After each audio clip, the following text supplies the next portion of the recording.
An immigrant cashier stood up to an angry customer, never knowing he was being filmed for a TV show, and in that fleeting moment of courage, Mei-Lin Wu's life began its unexpected transformation. The fluorescent lights of Value Mart buzzed overhead, casting a harsh glow that deepened the shadows beneath her tired eyes. She'd been on her feet for nearly 9 hours, the dull ache in her lower back a constant reminder of the life she now led, so different from the one she'd left behind in Shanghai 5 years ago. "Next customer, please," she called, her voice carrying the faintest trace of an accent she'd worked tirelessly to soften. In America, she had learned, difference could be a barrier, one more obstacle in a landscape already difficult to navigate. A middle-aged man approached, tossing a basket onto the counter with such force that several items tumbled out. His face was flushed, jaw clenched, a storm brewing in his narrowed eyes. Mei-Lin recognized the signs immediately. Her stomach tightened with familiar dread. "You people need to get more registers open," he snapped, not making eye contact as he checked his phone. "I've been waiting for 15 minutes. 15! Do you understand? Or do I need to speak slower?" The words cut deeper than he could know. After earning her master's degree in economics, after leaving everything familiar behind for the promise of opportunity, after sending half her paycheck home to support her aging parents, here she stood, being spoken to as if she were invisible, or worse, incapable. Around them, the store continued its evening rhythm. A child laughed in a distant aisle. The automatic doors whooshed open and closed. 2 teenage boys lingered near the magazine rack, one of them discreetly adjusting what looked like a small camera in his backpack, just another detail in the periphery of Mei-Lin's awareness, quickly forgotten as she focused on the angry man before her. "I apologize for the wait, sir," she replied, her voice steady despite the tremor in her hands. "We're short-staffed tonight. I'll try to be quick with your items." The man grunted, watching as she began scanning his groceries with practiced efficiency. Her name tag caught the light, Mei-Lin, simple white letters that failed to capture the woman who had once given economics lectures to university students, who had published research papers, who had dreamed of so much more than this. $12 for this? He barked, pointing at the organic coffee she'd just scanned. "That can't be right. It was on sale. Are you trying to rip me off?" Mei-Lin paused, taking a slow breath. "Let me check, sir." She pressed several buttons, navigating the system she knew by heart. "I'm sorry, but that sale ended yesterday." "See?" She gently turned the screen toward him, showing the dated promotion. The man leaned forward, his aftershave overpowering the antiseptic smell of the store. "I don't care what your computer says. The sign is still up. You people can't even manage to take down a simple sign?" Unbelievable. The words "you people" hung in the air between them, loaded with meaning. Mei-Lin felt heat rising to her cheeks, a mixture of shame and anger building in her chest. She thought of her father, who had taught mathematics at university, who had always told her to stand tall, even when others tried to diminish her. Behind her, she could sense her supervisor, Dave, hovering nearby, ready to intervene, ready to appease the customer at all costs. "The customer is always right," was his mantra, even when they were demonstrably wrong. Even when they were cruel. Something shifted in Mei-Lin then, something that had been building for months, perhaps years. A quiet recognition that the dignity she had been surrendering in small increments was still hers to reclaim. "Sir," she said, her voice softer but somehow more present, "I'd be happy to check the aisle for you. If the sale sign is still up, I'll honor that price. But I would appreciate if you would speak to me with respect. I'm doing my best to help you." The man blinked, caught off guard by her gentle assertiveness. He opened his mouth, closed it, then scoffed. "Whatever. Just finish ringing me up. Some of us have places to be." Mei-Lin continued scanning, her pulse still racing but her movements deliberate. For the first time in longer than she could remember, she felt fully present in her own skin. "Your total is $87.42, she said finally. The man thrust his credit card at her without looking up from his phone. As she processed the payment, a flicker of movement near the entrance caught her eye.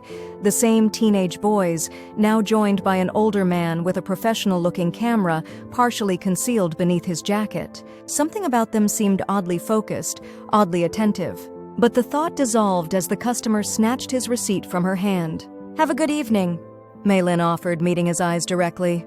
He muttered something unintelligible, gathering his bags before stalking toward the exit. As he pushed through the doors, Maylin exhaled slowly, her shoulders dropping as tension released its grip. "Next customer, please," she called, her voice a fraction stronger than before. An elderly woman approached, her movements slow but purposeful. She placed a small basket containing tea, crackers, and cat food on the counter, offering a warm smile that crinkled the corners of her eyes. "Hello, dear," she said, her voice carrying the softness of well-worn cotton. "What a lovely evening it's turning into. Though I think we might get some rain later. My knees are always right about these things." Maylin found herself returning the smile, grateful for this small kindness after the previous encounter. "Is this everything for you today?" "Yes, just the essentials. Though when you get to my age, you realize how few things are truly essential." The woman's eyes lingered on Maylin's name tag. Maylin, what a beautiful name. Does it have a meaning? The question caught her off guard. Most customers barely noticed her, let alone asked about her name. "It means beautiful jade," she answered, surprised by the sudden lump in her throat. "My grandmother's name was Lynn. My parents wanted to honor her." "Well, it suits you perfectly," the woman said, her eyes twinkling. "I'm Margaret, but my friends call me Maggie. And I'd like to be your friend, if that's all right with you." Before Maylin could respond, Maggie leaned in slightly, lowering her voice. "I saw how that man spoke to you. You handled yourself with such grace. My Walter? That was my husband, gone 10 years now. He always said that true character shows itself in difficult moments. You showed yours, dear." Maylin's fingers faltered on the scanner, her chest tight with unexpected emotion. It had been so long since anyone had truly seen her, had acknowledged her as more than just a function, a service, a transaction. "Thank you," she whispered, the words inadequate but sincere. Maggie paid for her items and gathered her small bag. "I come in every Tuesday and Friday for my shopping. Perhaps I'll see you again, Maylin." "I'm usually here," Maylin replied, surprised by how much she hoped their paths would cross again. As Maggie walked away, Maylin noticed the same group of people near the entrance, now more conspicuous with their equipment. One of the teenage boys was speaking animatedly to the older man, gesturing in her direction. Something about the scene nudged at her awareness, but before she could give it further thought, Dave appeared at her side. "Woo, take your break now," he said, already moving to open the register beside hers. 15 minutes. Maylin nodded, grateful for the reprieve. She made her way to the employee break room, a sterile space with mismatched chairs and a refrigerator that emitted a persistent hum. As she sank into a chair, her phone vibrated with a notification, a WeChat message from her mother, accompanied by a photo of their small apartment in Shanghai, golden morning light streaming through the window. "We miss you, daughter," the message read. "Your father's cough is better today." Maylin's throat tightened. What would they think if they could see her now? Their brilliant daughter, who had promised to bring them to America once she was established, still struggling to make ends meet after 5 years. The weight of their expectations, their sacrifices, pressed down on her shoulders like physical weight.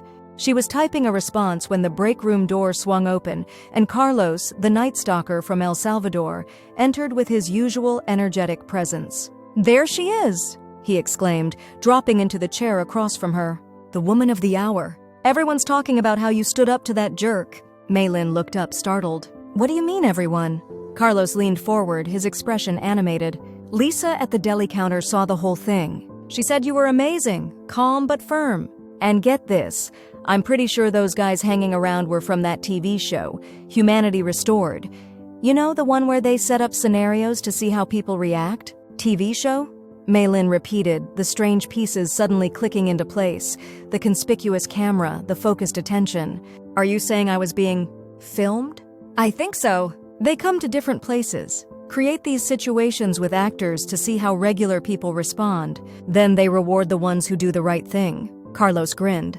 "You're going to be famous, Maylin." The thought sent a wave of panic through her. Being noticed was the last thing she wanted. As an immigrant still navigating the complexities of her visa status, attention felt dangerous, exposing. "I need to get back to work," she said abruptly, standing despite having taken only 5 minutes of her break. "But," Carlos began. "Please," she cut him off, "don't tell anyone else about this. It's probably nothing." She hurried back to her register, heart hammering against her ribs. The group near the entrance was gone, but their absence did little to calm her nerves. Had they really been filming her? And if so, what did that mean? The remainder of her shift passed in a blur of transactions and polite exchanges, her mind elsewhere. By the time she clocked out at 11 p.m., exhaustion had settled deep in her bones. Outside, the predicted rain had arrived, falling in steady sheets that transformed the parking lot into a canvas of rippling reflections. Mei Lin pulled her thin jacket tighter, regretting once again that she hadn't invested in a proper raincoat. Such purchases always seemed secondary to the money she sent home, to the rent she struggled to pay, to the community college classes she was taking to update her credentials in a country that didn't recognize her Chinese degree. The bus stop was a half-mile walk, poorly lit and exposed to the elements. As she began the familiar journey, headlights approached from behind, slowing as they drew near. Mei Lin tensed, quickening her pace, eyes fixed straight ahead. "Mei Lin?" a voice called. "Is that you?" She turned, squinting through the rain to see Maggie's face peering from the window of an aging but well-maintained Buick. "You're soaked, dear. Let me give you a ride." "Please," the older woman added when Mei Lin hesitated. "I couldn't sleep tonight knowing I left you walking in this weather." Something in Maggie's gentle concern broke through Mei Lin's carefully constructed defenses.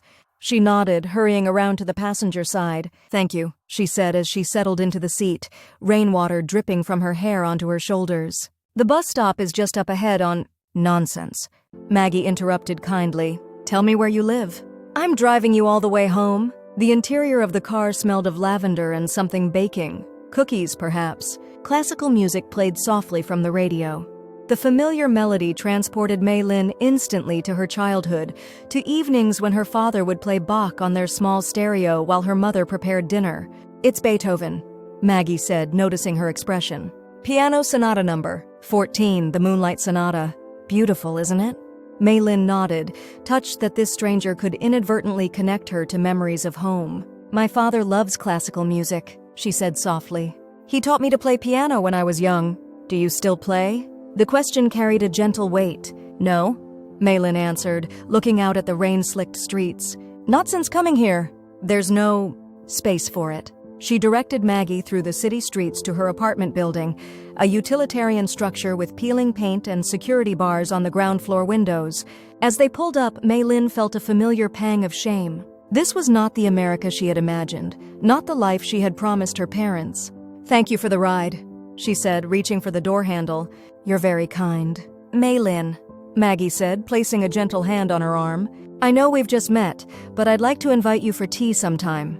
I live alone and I don't have much family left. It would be nice to have company." The offer was so unexpected, so genuine, that Mei Lin found herself nodding before she could overthink it. "I would like that."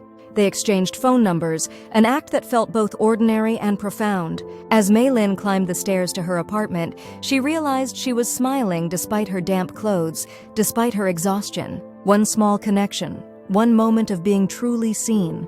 How long had it been since she'd felt that? Her apartment was cold and dark, the heater acting up again. She changed into dry clothes and heated water for tea on the small hot plate that served as her kitchen. Outside her window, the city lights blurred through the rain, a watercolor of distant lives and unknown stories. Her phone buzzed with a new message. Expecting her mother, she was surprised to see Maggie's name instead. "Made it home safely." "It was lovely meeting you, Mei Lin. Rest well." Such a simple text, and yet tears sprang to her eyes. She typed back a reply, thanking Maggie again for the ride, for her kindness. As she sipped her tea, Mei Lin's thoughts returned to the strange encounter at the store. Had she really been filmed for a TV show? The idea seemed absurd, and yet Carlos had seemed so certain. Either way, she hoped the incident would fade into obscurity. The last thing she needed was attention that might complicate her already precarious situation. Tomorrow would be another long day, classes in the morning, then another 8-hour shift. She needed sleep. But as she lay in bed, listening to the rain against her window, her mind kept returning to that moment at the register, to the strange feeling of standing her ground, of reclaiming some small piece of herself. Whatever came of it, that at least had been real. Morning arrived with pale sunlight filtering through thin curtains, illuminating dust motes dancing in the air. Mei Lin woke before her alarm, her body conditioned to maximize every hour. She moved through her efficient routine. A quick shower, a simple breakfast of congee she'd prepared days earlier, a moment of quiet with her tea while she reviewed her class notes. Her phone buzzed with a notification, not from her parents or Maggie, but from Carlos. A link to a social media post, accompanied by a message that made her heart stutter, "It is you. Check this out." With trembling fingers, she opened the link. There on her screen was a short video clip, clearly filmed at Value Mart. The quality was professional, the angle capturing her interaction with the angry customer perfectly. The caption read, "Immigrant Cashier shows extraordinary dignity in face of verbal abuse."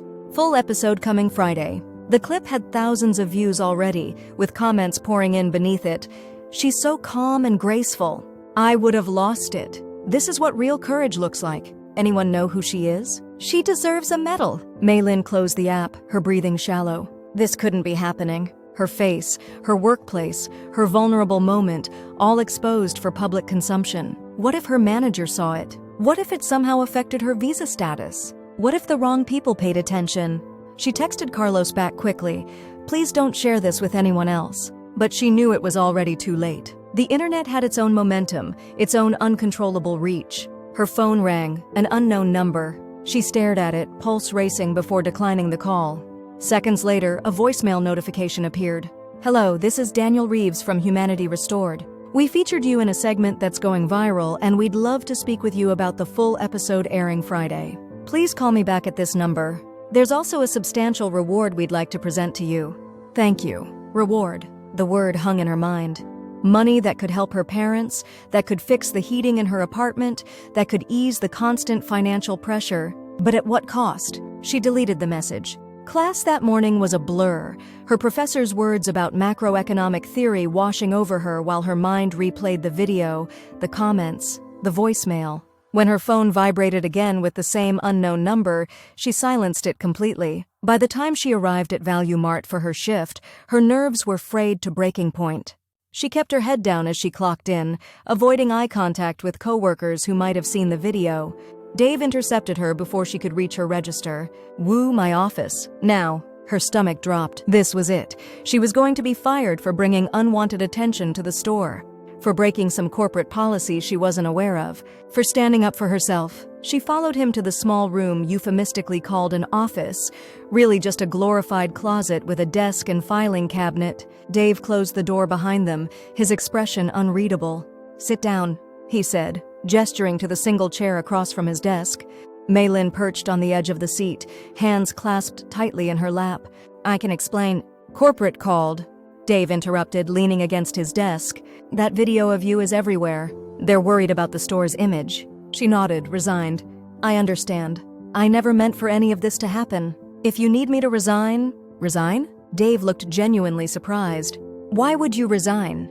"Corporate is thrilled. This is the best publicity Value Mart has had in years. Value Mart Cashier shows American values, they're calling it. They want to know if you'd be willing to do a statement for their social media." The relief was so sudden, so unexpected, that Maylin felt momentarily lightheaded. "They're happy about this?" "Ecstatic. And there's this too." He slid an envelope across the desk. "Some TV producer came by earlier looking for you. Said to give you this." The envelope was thick, sealed with a logo she recognized from the video, Humanity Restored. Her name was handwritten on the front in elegant blue ink. "You don't have to open it now," Dave added, standing up.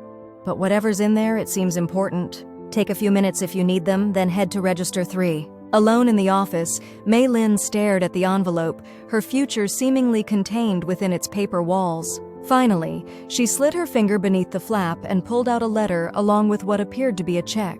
"Dear Miss Wu," the letter began. "Your response to our staged scenario demonstrated exceptional character and dignity. At Humanity Restored, we believe in recognizing and rewarding individuals who maintain their humanity in challenging circumstances. Please accept the enclosed check for $10,000 as a token of our appreciation. We would also like to invite you to appear on our show for the full segment airing this Friday. Your story has already touched thousands of lives. Please contact us at your earliest convenience to discuss arrangements." $10,000. The figure blurred before her eyes. More money than she made in 3 months. Money that could change everything: her parents' medical care, her living situation, her education. But the invitation to appear on television filled her with dread. Visibility was dangerous. Questions about her background, her status, her journey, these were conversations she wasn't prepared to have publicly. She carefully folded the letter and check, returning them to the envelope before tucking it into her pocket. Whatever decision she made, it wouldn't be rushed, and it wouldn't be made here. Her shift passed in a haze of routine transactions punctuated by strange new experiences. Customers who seemed to recognize her, who smiled with unusual warmth, who made comments like, "You handled that guy so well," or "You deserve better than this job." By closing time, she felt wrung out, emotionally and physically exhausted. As she gathered her belongings from her locker, her phone buzzed with a text from Maggie. "Just saw a video that looks remarkably like you, dear. If it is, I'm even more impressed than I was yesterday. My offer of tea still stands, perhaps tomorrow afternoon. I make excellent almond cookies." The message brought unexpected tears to Maylin's eyes. In the chaos of the day, this simple kindness felt like an anchor, something steady to hold on to. "I would like that very much," she replied. "What time should I come?" Outside, the night was clear, stars visible despite the city lights. The bus arrived on time for once, half empty and peaceful. As Maylin settled into a seat, her phone rang again, the same unknown number from Humanity Restored. This time, after a moment's hesitation, she answered. "Hello, Ms. Wu? This is Daniel Reeves from Humanity Restored. Thank you so much for answering. Did you receive our package?" "Yes," she said quietly, aware of the few other passengers nearby. "Wonderful. And have you had a chance to consider our invitation? The full segment is scheduled to air this Friday, and we'd love to have you in the studio for a live interview portion. Our viewers are already connecting with your story in such a powerful way." "Mr. Reeves," Maylin began, choosing her words carefully, "I appreciate the offer and the generosity, but I'm not comfortable appearing on television. My situation is complicated." There was a pause on the other end of the line. "I understand your hesitation," Daniel said finally. "Many of our everyday heroes feel the same way at first. But this is an opportunity to inspire others, to show that kindness and dignity matter. And of course, there would be additional compensation for your appearance." The mention of more money made her stomach clench. How easy it would be to say yes, to take what was offered, to temporarily ease the financial burden that had become her constant companion. "May I think about it?" she asked instead. "Of course," Daniel replied, his tone warm. "Take the day. But we'll need your decision by tomorrow evening at the latest to make the necessary arrangements. And Ms. Wu, what you did, standing up for yourself with such grace, it was truly remarkable. Whatever you decide, that moment has already made a difference."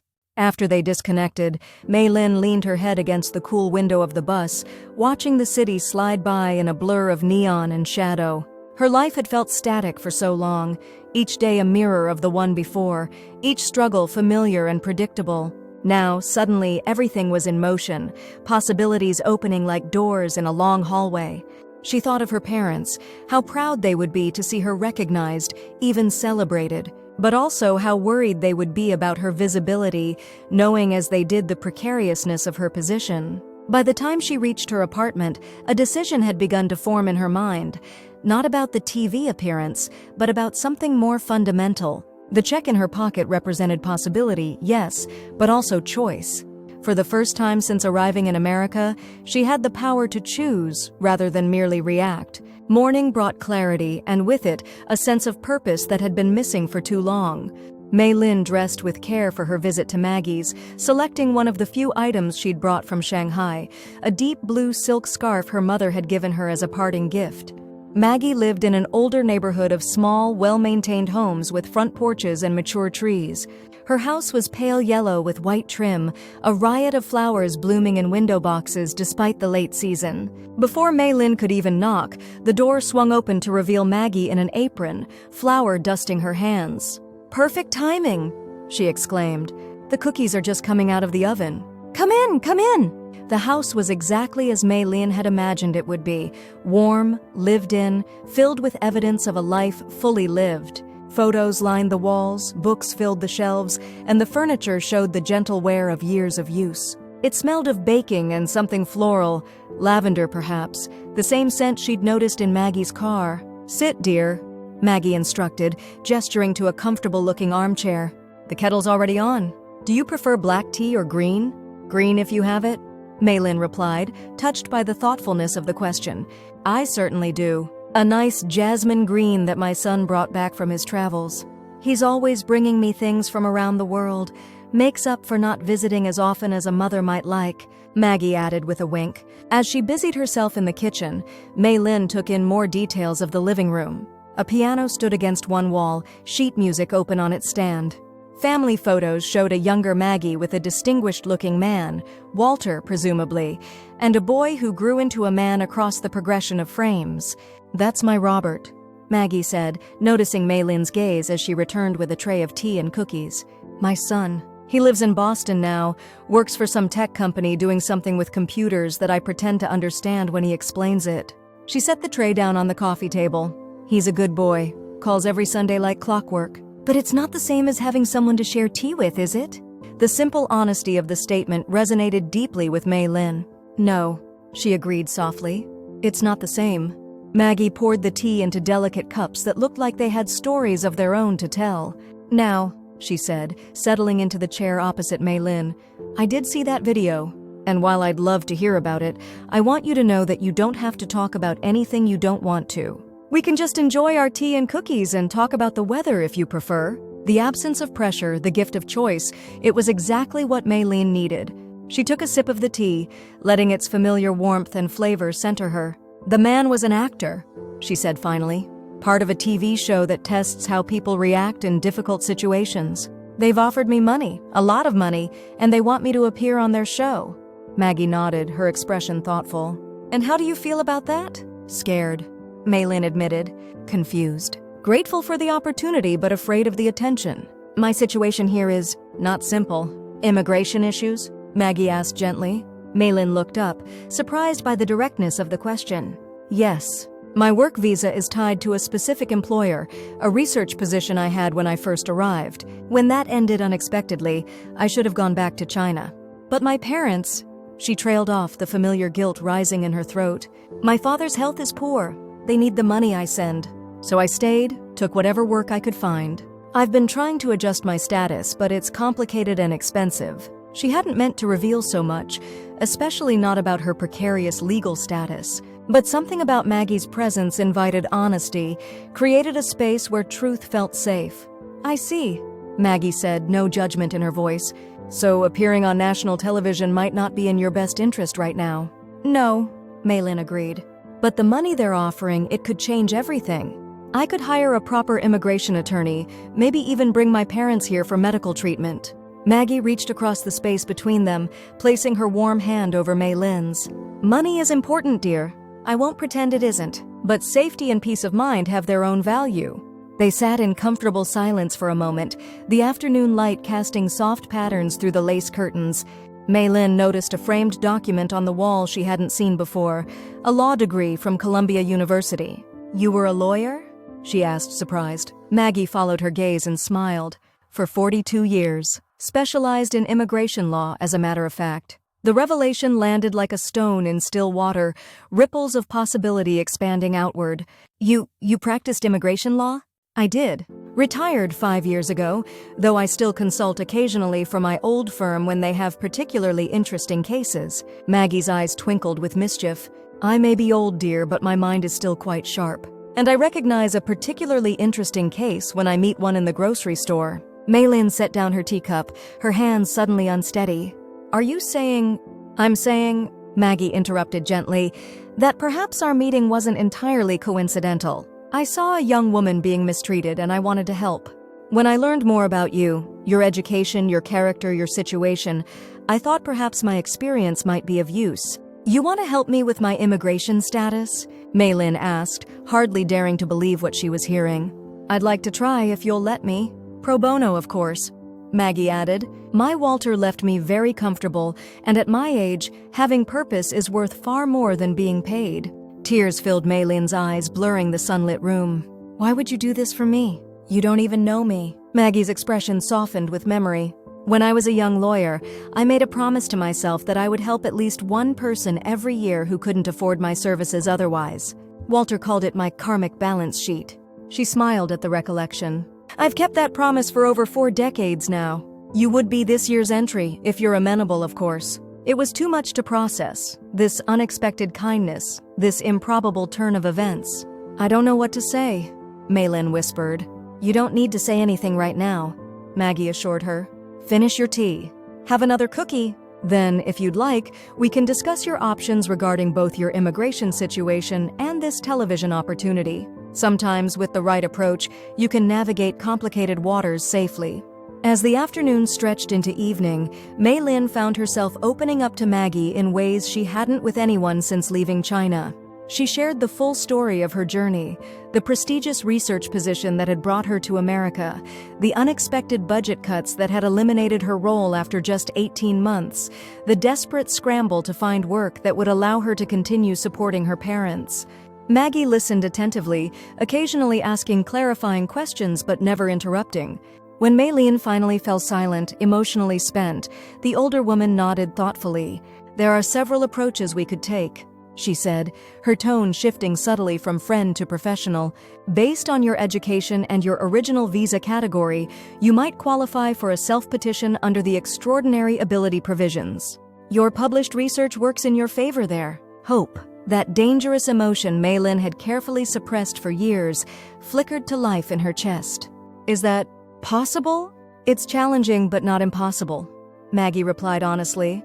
"It would require gathering substantial documentation, your publications, citations of your work, letters from colleagues in your field. But it's a path worth exploring." She paused, considering. "As for this television situation, I think we can use it to your advantage without putting you at risk. You mentioned they want to air the segment Friday?" Maylin nodded. "They want me in the studio for a live interview." "Which you'll decline," Maggie said firmly. "Instead, I suggest you offer them a written statement to read on air. Thoughtful, gracious, but without personal details that might complicate your situation. You'll accept their financial gift, which frankly you've earned, but maintain your privacy." The strategy was elegant in its simplicity. "Do you think they'll agree to that? They approached you because your story resonates with their audience. Your dignity in that moment has value to them, monetary value. That gives you leverage." Maggie's eyes twinkled. "I may be retired, but I haven't forgotten how to negotiate." By the time Maylin left Maggie's house, darkness had fallen, the stars obscured by gathering clouds. But her steps were lighter than they had been in years, her mind clearer. She had a plan now, and more importantly, she had an ally. Daniel Reeves answered her call immediately, as if he'd been waiting by the phone. "Ms. Woo! I'm so glad to hear from you. Have you had a chance to consider our invitation?" "I have," Maylin replied, her voice steady with newfound confidence. "I'm grateful for your offer, but I'm unable to appear in person on your show. I understand your hesitation, but, however," she continued, following the script she and Maggie had carefully crafted, "I would be willing to provide a written statement that you could read during the segment. And I'd be happy to speak with you by phone before the show to share my thoughts on the experience." There was a pause, then, "That's not our usual approach. I understand. But these are my terms." The words felt foreign in her mouth, yet empowering. When had she last set terms rather than accepting what was offered? "Let me discuss this with our producers," Daniel said finally. "But I think we can work with that. Your story is powerful, Ms. Wu. People are already connecting with it in remarkable ways." After they disconnected, Maylin stood in the quiet of her apartment, a strange sense of peace settling over her. For the first time since coming to America, she felt as though she was steering her own course rather than being carried by currents beyond her control. Her phone buzzed with a text from Maggie. "How did it go?" "Exactly as you predicted," Maylin replied. "He's discussing it with the producers, but I think they'll agree." "Excellent! Remember, dear, you have more power than you realize. Get some rest now. Tomorrow we begin gathering materials for your petition." Tomorrow. The word itself felt different now, infused with possibility rather than dread. Maylin moved to her window, gazing out at the city lights. Somewhere out there, a television producer was making arrangements to share her story with thousands of viewers. Somewhere across the ocean, her parents were going about their day, unaware that their daughter's life was shifting on its axis. And here, in this small apartment that had never quite felt like home, Maylin Wu was finally beginning to recognize herself again. Friday arrived with a nervous energy that vibrated through Maylin's every movement. Though she wouldn't be appearing on camera, knowing that her story would be broadcast to thousands of viewers left her feeling oddly exposed, as if strangers would be able to see past the carefully constructed walls she'd built around her life. "Remember?" Maggie said over the phone that morning, her voice a steadying influence. "They're not telling your whole story. Just one moment. A good moment that shows your strength. The rest remains private, yours to share or keep as you choose." The week had passed in a whirlwind of activity. Maggie had wasted no time, contacting colleagues from her former practice, gathering information about Mei Lin's options, beginning the painstaking process of documenting her academic accomplishments and professional contributions. The check from Humanity Restored had been deposited, the funds already allocated in Mei Lin's mind, part for her parents, part for legal fees, part for a small emergency fund. At Value Mart, things had changed subtly but significantly. Dave had moved her to a daytime shift with better hours. Customers sometimes did double takes, as if trying to place where they'd seen her before. And Carlos, ever the social butterfly, kept her updated on the growing online response to the short clip that had changed everything. "They're calling you the Dignity Cashier," he reported with a grin. "There are memes and everything. You're famous, Maylene." Famous was the last thing she wanted to be. But the nickname touched something in her. Dignity, yes, that was what she'd reclaimed in that moment. Not just for herself, but for everyone who'd ever swallowed their pride in the face of undeserved disrespect. The show was scheduled to air at 8 p.m. Maggie had insisted that Mei Lin come to her house to watch it. "So you don't have to experience this alone, dear." Now, as they sat together in Maggie's comfortable living room, a pot of jasmine tea steeping between them, Mei Lin's nervousness manifested in restless fingers, smoothing non-existent wrinkles from her slacks. "What if they change my statement?" she asked suddenly. "What if they ask questions I didn't agree to?" Maggie placed a calming hand over hers. "Then we'll deal with it."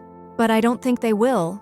They've been remarkably accommodating, which suggests they value your story enough to respect your boundaries." The show began with its familiar, upbeat introduction, the host, a charismatic man named James Porter, welcoming viewers with practiced warmth. Tonight on Humanity Restored, we witness small moments of extraordinary character from ordinary people. Moments that remind us of our shared humanity and the power of choosing dignity over division. Several segments passed, each following a similar format. A staged scenario designed to test how strangers would respond, followed by the reveal and rewarding of those who had shown exceptional character. A young man who stopped to help an elderly woman whose groceries had spilled on a busy sidewalk. A teenager who intervened when witnessing bullying in a park. A bus driver who went out of his way to ensure a lost child was safely reunited with his parents. And then, suddenly, there she was. Mei Lin at her register, the fluorescent lights of Value Mart casting shadows beneath her eyes, her posture straight despite evident fatigue. "Our next scenario takes place at a local supermarket," James narrated.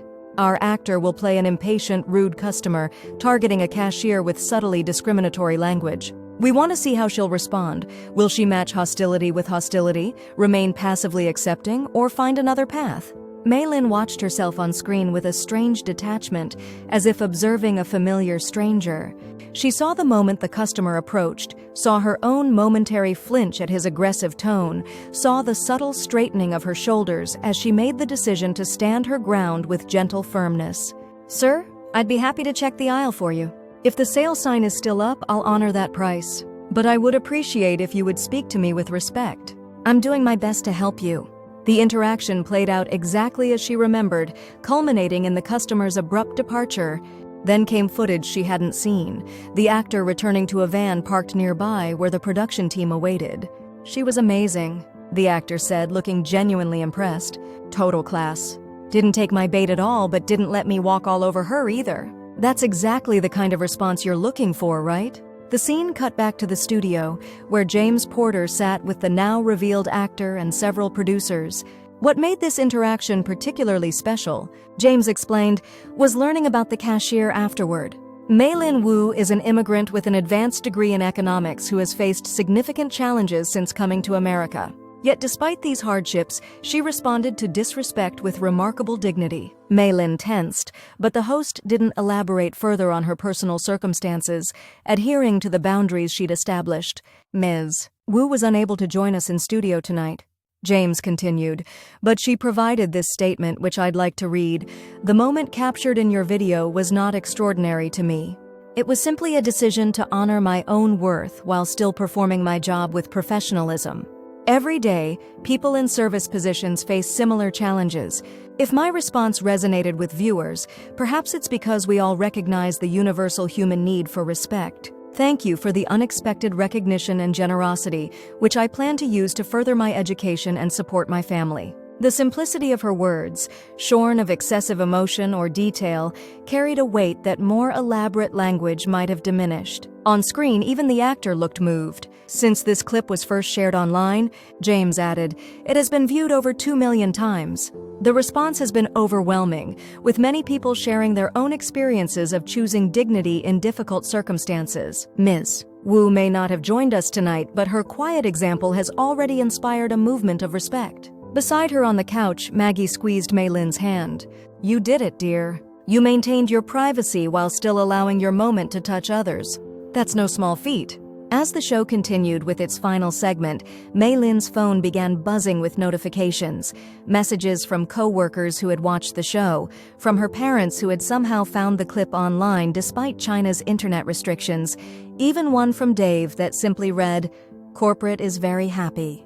Expect a call Monday." But it was a text from an unknown number that caught her attention. "Ms. Wu, this is Professor Alan Bennett from City University's Economics Department. I saw you on Humanity Restored tonight and recognized your name from a research paper I cited last year. I'd very much like to discuss potential opportunities at our institution. Please call me at your convenience."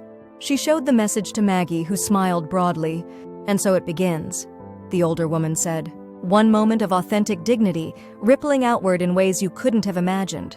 Later that night, as Maylin prepared to leave, Maggie walked her to the door. "I've been thinking," she said, her tone casual but her eyes intent. "That spare bedroom of mine is just gathering dust. If you wanted to save on rent while we work on your immigration case and you explore these new opportunities, it's yours. No pressure, of course." The offer caught Maylin off guard. "I couldn't impose." "Impose?" Maggie laughed softly. "Dear, do you have any idea how quiet this house has been since Walter passed? How many dinners I've eaten alone while talking to the cat? You'd be doing me a favor." Maylin hesitated, weighing independence against connection. For so long, she had kept herself apart, partly from necessity, partly from the protective instinct that isolation meant safety. But standing here in Maggie's warm hallway, the walls lined with photos of a life well lived, she recognized the artificial nature of that protection. "I'd need to give notice to my landlord," she said finally. "And I don't have much furniture, just books mostly." "Books are the best kind of furniture," Maggie replied with a wink.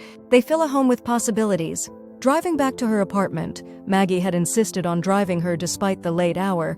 Maylin gazed out at the city that had felt so foreign for so long. The same streets, the same buildings, the same night sky, and yet everything had changed. Not because of a viral video or a television show, but because of a series of choices. Her choice to stand up for herself at the register, Maggie's choice to offer help, her own choice to accept it. A line from one of her father's favorite poems came to her then, words she had nearly forgotten. "We are not trapped or locked up in these bones. No, we are free to change. And love changes us.